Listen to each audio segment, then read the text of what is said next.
नमस्कार दोस्तों, मैं हूं प्रशांत। स्वागत है आपका प्रतियोगिता दर्पण में। आज हम बात करने जा रहे हैं ग्लोबल स्लेवरी इंडेक्स 2023 के बारे में। सबसे पहले न्यूज देख लेते हैं। वॉक फ्री फाउंडेशन, ये एक इंटरनेशनल ह्यूमन राइट्स एनजीओ है। इसकी हाल ही में एक रिपोर्ट आती है, ग्लोबल स्लेवरी इंडेक्स 2023, और ये रिपोर्ट बताती है कि पिछले 5 सालों में 25% राइज हुआ है ऐसे लोगों का जो मॉडर्न स्लेवरी के विक्टिम हैं। और ये जो आंकड़ा है, जो डेटा है, बताता है कि प्रेजेंटली यानी कि 2021 में 50 मिलियन लोग मॉडर्न स्लेवरी का विक्टिम है, उसके शिकार हैं। अब यहाँ पे एक चीज और बताता है कि ये India, China, Russia, Indonesia, Turkey and US, ये टॉप G20 कंट्रीज हैं जहां पे मॉडर्न स्लेवरी के जो विक्टिम्स हैं, फोर्स लेबरर्स हैं, ये मॉडर्न स्लेवरी के विक्टिम्स ही हैं एक तरीके से, ये हाईएस्ट हैं। तो आइए हम इस टॉपिक को डिटेल में डिस्कस करते हैं, क्या मॉडर्न स्लेवरी है और जो मॉडर्न स्लेवरी इंडेक्स यानी कि ग्लोबल स्लेवरी इंडेक्स 2023 है, इसका डेटा क्या कहता है, क्या सजेशंस हैं, क्या रिकमेंडेशंस हैं। सबसे पहले तो हम ये जान लेते हैं कि मॉडर्न स्लेवरी होता क्या है। अब मॉडर्न स्लेवरी यहाँ पे जो डेफिनेशन है उसके according forced labour, forced marriage, डेब्ट bondage, commercial sexual exploitation, human trafficking, slavery like practices and sale and exploitation of children, ये आपकी डेफिनेशन है मॉडर्न स्लेवरी की। अब यहाँ पे हम थोड़ा सा अगर डिटेल में जाएं तो फोर्स्ड लेबर बेसिकली अगर आप सोचेंगे तो बाय लॉ तो फोर्स्ड लेबर कहीं ना कहीं ऑलमोस्ट हर कंट्री में प्रोहिबिटेड होता है। तो ये पॉसिबल कैसे है? अब फोर्स्ड लेबर का मतलब ये नहीं होता है कि आप जबरदस्ती बंधुआ मजदूरी करवा रहे हैं। फोर्स्ड लेबर का मतलब यहाँ पे ये भी हो सकता है कि आप, जो लोग अपनी मर्जी से काम नहीं करना चाह रहे हैं, उनकी विल के अगेंस्ट, उनकी मर्जी के अगेंस्ट आप उनसे काम करवा रहे हैं। एग्जाम्पल के लिए अगर आप बहुत सुटेबल एग्जाम्पल लें इंडिया के केस में, मैनुअल स्कैवेंजिंग लोग करना नहीं चाहते हैं लेकिन मजबूरी में उन्हें करना पड़ रहा है, तो वो भी एक तरीके का फोर्स्ड लेबर ही है। हालांकि उन्हें कोई कंपेल नहीं कर रहा है, लेकिन हाँ, वो करना नहीं चाहते हैं, उनके पास कुछ और करने के लिए नहीं है। ठीक है। दूसरा हो जाता है फोर्स्ड मैरिज। अब हालांकि डिवोर्स बहुत सिंपल प्रोसेस है, लेकिन इसके बावजूद भी बहुत सी जगह पे कई बार होता है कि औरतों को फोर्स किया जाता है साथ रहने के लिए। उनकी मर्जी नहीं है, उनकी मर्जी के खिलाफ जबरदस्ती उठा के या फिर अबडक्ट करके शादियां जो करा ली जाती हैं। ठीक है। तो वो हो जाता है आपका फोर्स मैरिज, जहां पे ना उनके पास डिवोर्स का कोई स्कोप होता है, ना ही वो उस शादी से बाहर निकल सकती हैं, ना ही उस फैमिली से और उस घर से बाहर निकल सकती हैं। तो वो हो गया फोर्स मैरिज। इसके बाद डेट बॉन्डेज। अब होता क्या है कि कई बार लोग उधार ले लेते हैं और चुका नहीं पाते हैं। ठीक है। तो यही हो जाता है डेब्ट बॉन्डेज, उधार वापस नहीं कर पाए तो अब जो जिसने उधार दिया है, जिस भी बंदे ने, वो जो बोलेगा, जिस तरीके के काम करवाएगा, मजदूरी करवाएगा फ्री की, वो करनी पड़ेगी। इसके बाद आपका आ जाता है कमर्शियल सेक्सुअल एक्सप्लॉयटेशन। अब जो ये सेक्स ट्रैफिकिंग जो होता है ना, सेक्सुअल रैकेट्स जो चलते हैं, वो भी एक तरीके का फोर्स्ड लेबर या फिर कहना चाहिए कि मॉडर्न स्लेवरी ही है। लड़कियों को जबरदस्ती उठा लाते हैं और उनकी हालत एक समय पे ऐसी हो जाती है कि वो सोसाइटी में दोबारा एंटर नहीं कर पाती है, इस डर से कि सोसाइटी हमें एक्सेप्ट नहीं करेगी ये जानने के बाद। तो एक तरीके से मजबूरी या फिर फोर्स लेबर ये कह लो कि भाई उन्हें बस मजबूरी में वहां पे टिके रहना होता है कि भाई कुछ पैसा आ रहा है इसीलिए। तो वो भी एक मॉडर्न स्लेवरी ही है। देन आपका ह्यूमन ट्रैफिकिंग। अब आप देखते हैं कि कई बार क्या होता है कि अबडक्ट कर लिए जाते हैं लोग, या फिर मतलब जो माइग्रेटेड जो लोग होते हैं, तो ये लोग आते अपनी मर्जी से हैं। अबडक्ट करने में तो उनकी मर्जी नहीं होती, लेकिन माइग्रेशन में होती है। लेकिन मजबूरी में कई बार लाइक खाना पीना और सारी फैसिलिटीज कुछ मिलता ही नहीं है। तो यहाँ पे होता है कि ह्यूमन ट्रैफिकिंग का उन्हें शिकार हो जाना पड़ता है। ठीक है। बेच दिए जाते हैं भीख मांगने के लिए या फिर कुछ भी उल्टे सीधे काम करवाने के लिए। Then slavery like practices and sale and exploitation of children. अब ये जो होता है ना, sale and exploitation of children, ये बेसिकली या तो एब्डक्शन में होता है कि बच्चों को एब्डक्ट कर लिया जाता है, और सबसे जो मतलब जो कॉमनली देखा जाता है, बच्चों को एब्डक्ट करने के बाद उनसे भीख मंगवाई जाती है, बेगिंग। तो ह्यूमन ट्रैफिकिंग में, या फिर कहना चाहिए कि sale and like purchasing of the childrens, इसमें क्या होता है ना कि बच्चों को बेसिकली बेगिंग के लिए और या फिर कुछ हद तक सेक्सुअल एक्सप्लॉयटेशन के लिए फॉर पीडोफाइल्स, यहाँ पे बच्चों को खरीदा जाता है। तो ये हमने देखा कि मॉडर्न स्लेवरी बेसिकली होती क्या है, थोड़ा डिटेल में इसे जाना। अब हम डेटा जान लेते हैं कि ग्लोबल स्लेवरी इंडेक्स का डेटा क्या कहता है। ग्लोबल स्लेवरी इंडेक्स का डेटा कहता है कि 2021 में लगभग 50 मिलियन लोग मॉडर्न स्लेवरी के विक्टिम्स हैं, और ये डेटा पिछले 5 सालों में 25% यानी कि 10 मिलियन से बढ़ा है 2016 से अगर कंपेयर किया जाए तो। अब इसका मतलब ये है कि वर्ल्ड में जितने लोग हैं ना, हर 160 यानी कि 160 लोगों में से हर एक आदमी, out of every 160 people on the earth, every one person is a victim of modern slavery. अब यहाँ पे 160 कंट्रीज को रैंक किया जाता है पर 1000 पीपल का ये डेटा है। अब यहाँ पे हाईएस्ट प्रेवलेंस देखेंगे तो north Korea 104 people out of every 1000 people in North Korea are victims of modern slavery. Then second number पे आता है एरिट्रिया, हमारा जो हॉर्न ऑफ अफ्रीका में कंट्री है। देन आता है मॉरिटानिया, ये आपका नॉर्थ वेस्टर्न अफ्रीकन कंट्री है, where modern slavery is wide spread and often state sponsored. अब नॉर्थ कोरिया में आप देख सकते हैं ये स्टेट स्पॉन्सर्ड इसीलिए कहा गया है क्योंकि नॉर्थ कोरिया में बहुत सारे रूल्स ऐसे हैं, बहुत सारी कंडीशंस ऐसी हैं जहां अगर आप उसके अकॉर्डिंग काम नहीं करेंगे तो यूल बी जेल्ड और may be you can be like even prosecuted for that. Then lowest prevalence की अगर यहाँ पर बात करें, स्विट्जरलैंड, नॉर्वे एंड जर्मनी, सारी यूरोपियन कंट्रीज। अब यहाँ पे एक बहुत इंटरेस्टिंग फैक्ट ये है कि Asia as well as specific countries जो हैं यहाँ पे लार्जेस्ट पीपल वो are victims of modern slavery, और वो कितना है 29.3 मिलियन। अब अगर हम डेटा देखें तो ये 50 मिलियन है, 50 मिलियन में से 60% तो सिर्फ एशिया पैसिफिक कंट्रीज में ही मॉडर्न स्लेवरी के शिकार हैं लोग, तो बहुत बुरी हालत है। आइए आगे इसे और देखते हैं डिटेल में। अब यहाँ पे कंट्रीब्यूटिंग फैक्टर्स की बात करती है ये रिपोर्ट, ये इंडेक्स जो है, तो यहाँ पे फैक्टर सबसे पहले बताया जाता है climate change, armed conflict, weak governance, health emergencies like कोविड-19 पैंडेमिक, ये सारे कंट्रीब्यूटर्स जो हैं which contributed to rise in the modern slavery. जो लोग हैं 25% राइज जो हमने देखा है, ये सारे फैक्टर्स वहां पे कंट्रीब्यूट करते हैं। सेकेंडली आता है role of global supply chains. अब ग्लोबल सप्लाई चेन्स में ऐसा होता है ना कि बहुत सारी कंट्रीज में फोर्स्ड लेबर या फिर बहुत बेकार वर्किंग कंडीशंस होती हैं, तो that's how modern supply chains are also responsible for modern slavery. अब यहाँ पे असेसमेंट मेथोडोलॉजी की अगर हम बात करते हैं तो आता है political instability, inequality, lack of basic needs, criminal justice mechanisms, internal conflicts and displacement. ये सारी चीजों के ऊपर असेस किया जाता है कि किसी भी कंट्री की जो वल्नरेबिलिटी है वो कितनी है। अब आप खुद सोचिए, सबसे पहले क्लाइमेट चेंज के कारण से सबसे बड़े इश्यूज जो आते हैं ये क्या आते हैं? ड्रॉट्स हो गया, देन फ्लड्स हो गया, देन लैंडस्लाइड्स हो गई, ठीक है, इसके बाद सबमर्जेंस हो गया अगर आप कोस्टल एरिया में रह रहे हैं तो ये सारे जो फैक्टर्स हैं, अब लोगों का अगर घर बार ही टूट जाएगा या फिर वो वहां रहने लायक कंडीशन ही नहीं रह जाएगी, एक्सेसिव गर्मी होगी, एक्सेसिव ठंड होगी, या फिर होता है खेती नहीं हो पाएगी, तो ऑब्वियस सी बात है कि दे विल माइग्रेट, और माइग्रेट करेंगे, और जब उनके पास घर बार कुछ नहीं होगा, एजुकेशन नहीं होगी, स्किल्स नहीं होंगे, तो ऑब्वियसली कहीं ना कहीं उन्हें स्लेवरी का शिकार होना ही पड़ेगा, कम पैसों में काम करना पड़ेगा, अंडर कंपल्शन काम करना पड़ेगा। और हमने देखा कि कहीं ना कहीं ये सारी जो चीजें हैं ये मॉडर्न स्लेवरी की डेफिनेशन में आती हैं। Then armed conflict. अब आर्म्ड कन्फ्लिक्ट में आप अफगानिस्तान, ईरान, यमन, ये सारी कंट्रीज में, सीरिया, इन सारी कंट्रीज में अगर आप एक चीज देखेंगे कॉमन, तो आर्म्ड कन्फ्लिक्ट में होता क्या है कि जो भी टेररिस्ट ग्रुप्स होते हैं, ये कई बार होता है ना कि जो सेक्सुअल टेररिज्म है ये औरतों को, वुमेन्स को अबडक्ट कर लेते हैं एंड फिर उन्हें मल्टीपल टाइम्स लाइक रेप किया जाता है, और they are also like modern slave और सेक्स स्लेव्स, ठीक है। तो आर्म कन्फ्लिक्ट का आई टोल्ड यू, और कई बार होता है कि जो भी मेल काउंटर पार्ट होता है उन्हें ये तो मार दिया जाता है या फिर उन्हें भी बंदूक पकड़ा के टेररिस्ट बना दिया जाता है। तो that's how out of armed conflict people are made slaves. Then weak governance. अब वीक गवर्नेंस यहाँ पे कैसे रिस्पॉन्सिबल है? बेसिकली वीक गवर्नेंस जहां पर भी होता है, if you are breaking the laws, if you are not following the laws, आपको प्रोसिक्यूट करने वाला है ही कौन? अगर गवर्नमेंट और लाइक क्रिमिनल जस्टिस सिस्टम या फिर जुडिशरी अगर आपको प्रोसिक्यूट नहीं कर पा रही है, और जुडिशरी के सामने भी जब केस पुलिस लेकर जाती है तभी तो पहुंचता है ना, सुओ मोटो कितने सारे केसेस लेगी जुडिशरी।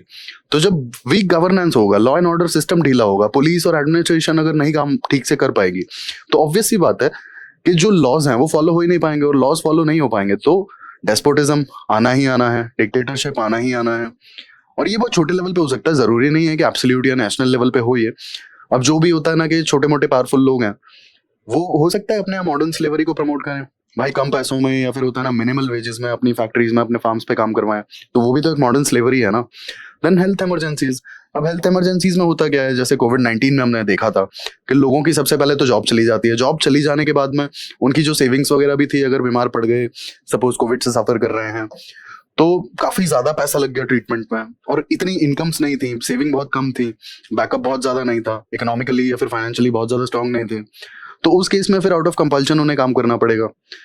तो ये हमने बात की contributing factors as well as assessment methodology पे। अब यहाँ पे ये रिपोर्ट एक चीज हाईलाइट करती है, टेक्सटाइल इंडस्ट्री का केस स्टडी।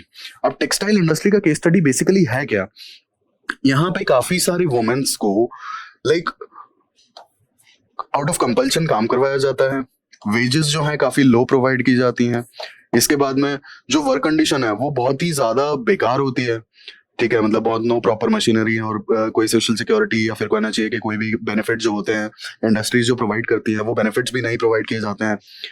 तो इस तरीके से टेक्सटाइल इंडस्ट्री में बहुत ज्यादा कई बार एक्सप्लॉयटेशन होता है एंड ये सारे बहुत ज्यादा गरीब एंड पुअर लोग होते हैं और बहुत ज्यादा इनके पास स्किल सेट या फिर एजुकेशन नहीं होता है, तो ये लोग इस इंडस्ट्री में आके कई बार फंस जाते हैं, निकल नहीं पाते हैं, there is no way out. जो मिल रहा है उसमें उन्हें काम करना पड़ता है और शायद उन्हें पता भी नहीं होता कि उनका एक्सप्लॉयटेशन हो रहा है, और अगर पता भी होता है तब भी उन्हें मजबूरी में वहां पर रहना पड़ता है। तो इस रिपोर्ट में टेक्सटाइल इंडस्ट्री को हाईलाइट किया गया। अब यहाँ पे इंटरनेशनल चैलेंजेस की बात की गई है और ये भी कहा गया है कि 2030 का जो टारगेट था कि human trafficking as well as modern slavery को खत्म करना, फोर्स्ड लेबर को खत्म करना 2030 तक, लेकिन यहाँ पर तो उल्टा हो गया, 2016 से 2021 तक 25% राइज देखने को मिला है। तो क्या हम सही ट्रैक पर जा पा रहे हैं, ये एक सवाल है कि क्या हम सही ट्रैक पे जा पा रहे हैं, क्योंकि हमारे जो टारगेट्स हैं 2030 तक modern slavery and forced labour and human trafficking को खत्म करना, उसमें किस तरह की प्रोग्रेस दिख रही है, ये तो उल्टा जो है पॉपुलेशन बढ़ती जा रही है, विक्टिम्स जो है बढ़ते ही जा रहे हैं।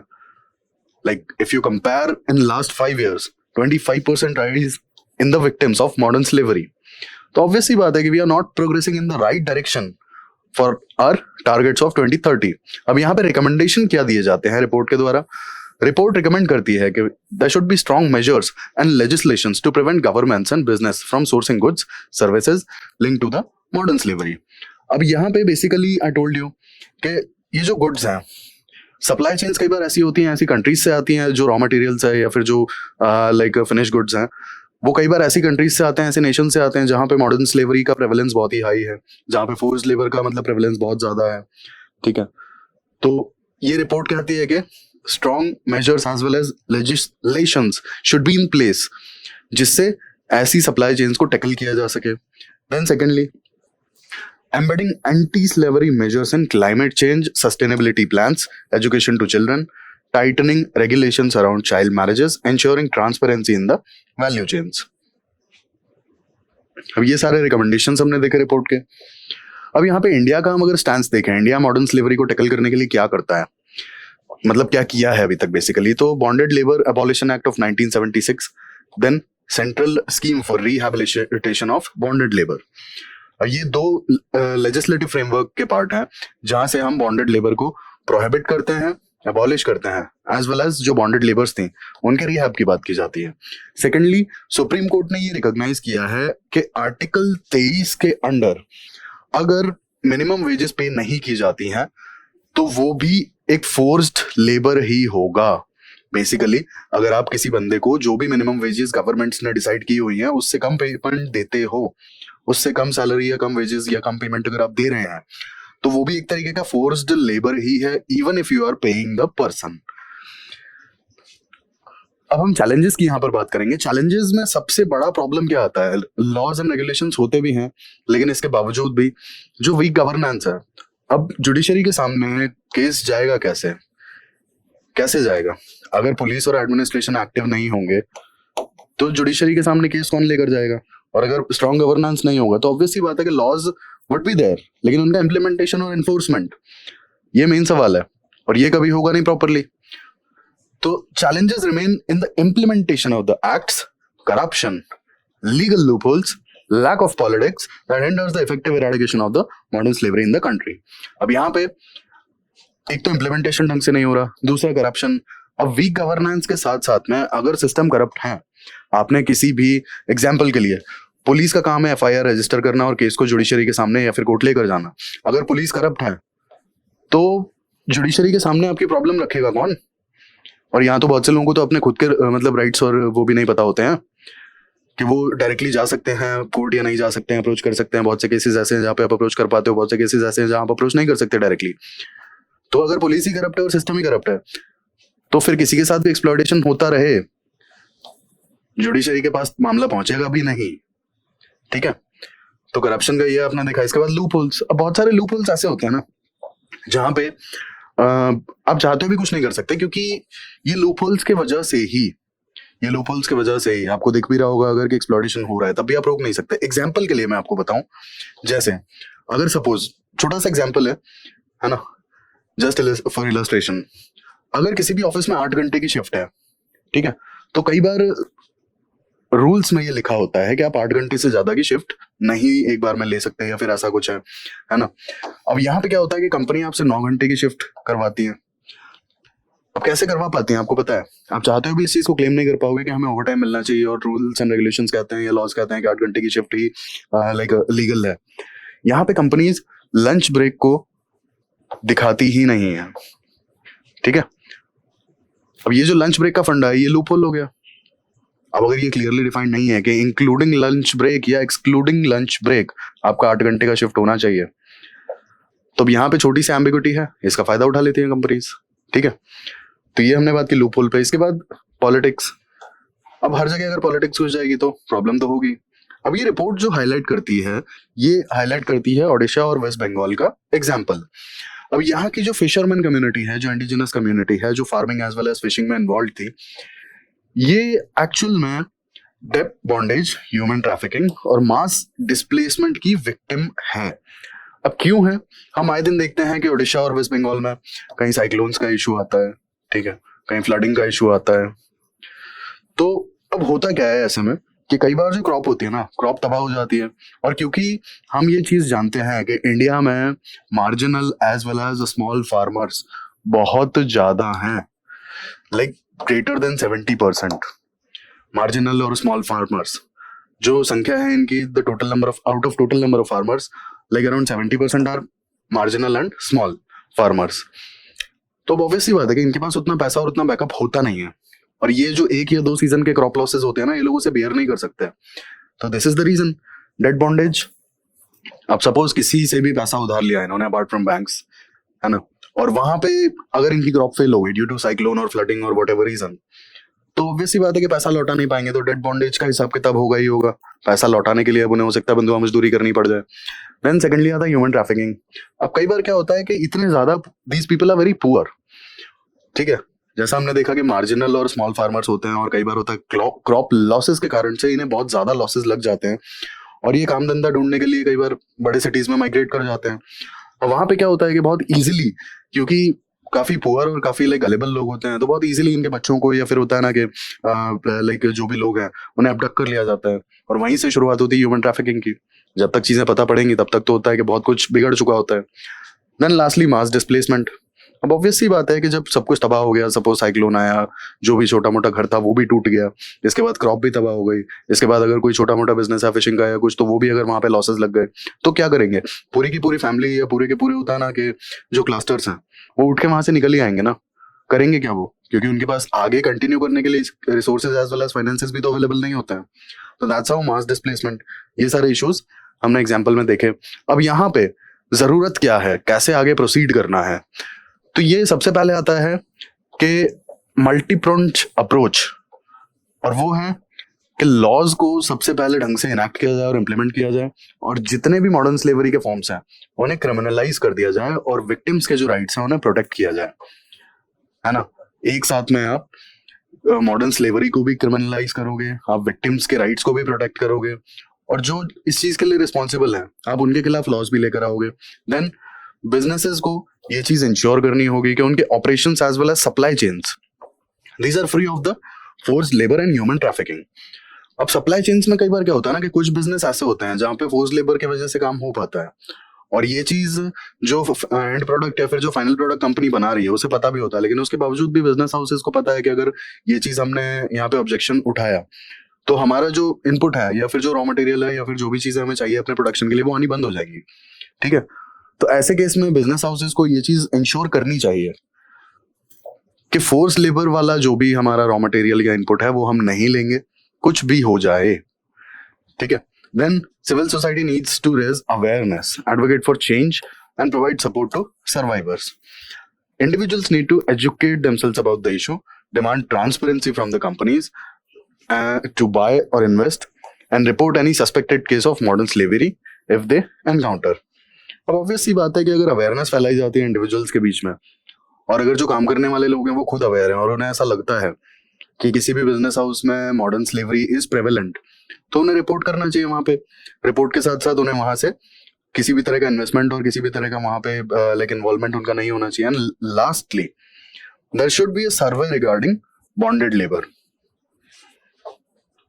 अब कई बार क्या होता है कि जैसे आपने देखा होगा साइट्स पे अगर आप जाते हैं तो साइट्स पे क्या होता है ना कि जैसे जो मिनिमम वेजेस होती हैं, जो कॉन्ट्रैक्टर्स होते हैं उससे भी कम पे करते हैं, और वो लाइक पेपर वर्क में दिखा देते हैं कि हाँ हमने इतना दिया, लेकिन वो लेबर को उतना देते नहीं है, और वो सीधा कई बार बोल देते हैं कि भाई काम करना है तो कर, नहीं करना तो निकल। और जैसा कि हमने देखा कि अगर आप मिनिमम वेजेस से कम पे करते हैं तो वो भी तो एक तरीके से फोर्स लेबर ही है, सुप्रीम कोर्ट ने कहा है। ठीक है, तो जो बॉन्डेड लेबर है या फिर जो फोर्स लेबर है ना, उस पर सर्वे होना चाहिए और हमें पता होना चाहिए इस तरीके के जो लोग हैं, जो इस तरीके के कॉन्ट्रैक्टर्स हैं, जो ऑन पेपर्स तो दिखाते हैं कि हम मिनिमम वेजेस पे कर रहे हैं लेकिन करते नहीं है ना। और इसमें कई बार क्या होता है ना कि कुछ कॉन्ट्रैक्टर्स का काम ही होता है लेबर सप्लाई करना, और वो मिनिमम वेजेस ही दिलवाते हैं, है ना, लेकिन वो मिनिमम वेजेस लेबर्स तक पहुंचती नहीं है, क्योंकि ये जो कॉन्ट्रैक्टर्स होते हैं ना, जो सप्लायर्स होते हैं लेबर के, ये अपना कमीशन लेते हैं उसमें 10-20%, 5% जो भी इनका होता है।